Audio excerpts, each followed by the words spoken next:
అల్లూరి సీతారామరాజు జిల్లా అరకులోయలో వెలిసిన శ్రీ శాంతమణి దేవి పండుగ వేడుకల్లో రాష్ట్ర శాసనసభ స్పీకర్ చింతకాయల అయ్యన్న పాత్రుడు పాల్గొన్నారు. సకుటుంబ సమేతంగా అమ్మవారిని దర్శించుకున్న ఆయన ఆలయంలో ప్రత్యేక పూజలు నిర్వహించారు. ఈ సందర్భంగా వైసీపీ నేతలు చేస్తున్న విమర్శలపై అయ్యన్న పాత్రుడు తనదైన శైలిలో స్పందించారు.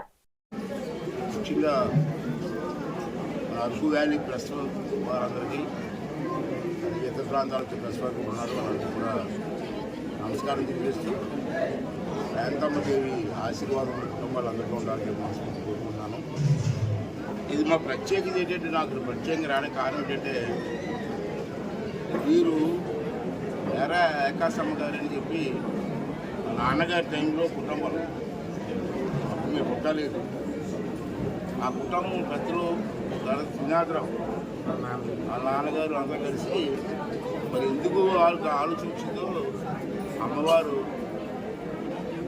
ఆదేశం మేరకు ఇక్కడ గుడి కట్టాలని చెప్పి నిర్ణయం తీసుకోవడం జరిగింది.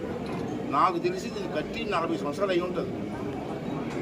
నేను గత 10-15 సంవత్సరాల నుంచి ప్రతి పండగకి వస్తున్నాను ఫ్యామిలీతో, కానీ గత 2 సంవత్సరాల నుంచి రాలేదు. నేను వేరే రాజకీయ కారణాల వల్ల క్యాంపుల వల్ల రాలేకపోయాను. అప్పటి నుంచి నాకు ఎప్పుడు వెళ్ళాలని కోరుకుంది. మొన్నే నర్సిగూడలో కలిసినప్పుడు, ఈ కుటుంబ సభ్యులను కలిసినప్పుడు నేను 2 సంవత్సరాల నుంచి రాలేదు, ఎట్టి పరిస్థితుల్లో సంవత్సరం వస్తాను, అమ్మవారి ఆశీర్వాదం తీసుకుంటానని చెప్పి ప్రత్యేకంగా రావడం జరిగింది.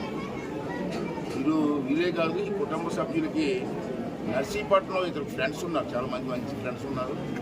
వాళ్ళు కూడా దీనికి అందరూ సహకరించి మరి ప్రతి సంవత్సరం కూడా నిష్ఠతో, కుటుంబ సభ్యులందరూ నిష్ఠతో పూర్తిగా ఇన్వాల్వ్ అయ్యి ఈ కార్యక్రమం చేస్తుంటారు. ఆ కార్యక్రమానికి మేము కూడా రావడం అదృష్టంగా భావిస్తుంటాం. అదే కాదు, ఇది ఈ గుడే కాదు, నర్సీపట్నంలో మేము మైడమ్మ జాతర కానీ, మోకారమ్మ జాతర కానీ మా ఊరికి ఫేమస్. ఆ జాతర మేమే చేస్తాం, మా కుటుంబ సభ్యులు చేస్తాం. దానికి కూడా వీళ్ళు పూర్తిగా ఇన్వాల్వ్ అయిపోయి ఆ 9 రోజులు కూడా మాతోటే ఉండి ఆ కార్యక్రమం చేస్తుంటారు. భక్తిభావంతో ఉన్న కార్యక్రమాలు చేసేటువంటి కుటుంబం. అందుకని నేను కూడా గత 2 సంవత్సరాలు ఇచ్చిన బాధతో మరి ఈ సంవత్సరం ఫ్యామిలీ మొత్తం వచ్చి అమ్మవారికి నమస్కారం పెట్టుకొని అమ్మవారి ఆశీస్సులు ఉండాలని కోరుకున్నాం. అమ్మవారి ఆశీస్సులు మాకే కాదు, ఈ రాష్ట్రానికి అందరికీ ఉండాలని కోరుకున్నాం. రాష్ట్రం గత 5 సంవత్సరాల్లో బాగా నష్టపోయింది. రాష్ట్రం అన్ని రంగాల్లో కూడా ఈ 2 సంవత్సరాలు ఇప్పుడిప్పుడే పునాదులు వేసుకుంటూ అన్నీ నిర్మాణం చేస్తున్నాం. ఎక్కడ ఆటంకం రాకుండా రాబోయే 3 సంవత్సరాలు కూడా ఎక్కడ ఆటంకం జరగకుండా చంద్రబాబు నాయుడు గారికి మంచి ఆరోగ్యాన్ని ఇచ్చి, కూటమి ప్రభుత్వానికి ఆశీర్వాదం ఇచ్చి రాబోయే 3 సంవత్సరాలు కూడా ఈ రాష్ట్రాన్ని నెంబర్ 1 రాష్ట్రంగా దేశంలో చేసే విధంగా అమ్మవారి తాలూకు ఆశీస్సులు ఉండాలని, అమ్మవారి తాలూకు సహకారం ఉండాలని మనస్ఫూర్తిగా కోరుకుంటూ, మరి అలాగే కూటమి ప్రభుత్వానికి పూర్తి సహకారం అందిస్తున్నటువంటి నరేంద్ర మోడీ గారిని కూడా ఆశీర్వదించుకొని కోరుకుంటుంది. అతను 2 సంవత్సరాలు పెట్టి చూస్తున్నాను. రాజ్య స్పీకర్గా అన్ని అప్లోడ్ చేస్తాను. మన రాష్ట్రానికి ఏం కావాలన్నా కాదనకుండా అన్ని వనరులు ఇస్తారు ప్రధానమంత్రి గారు.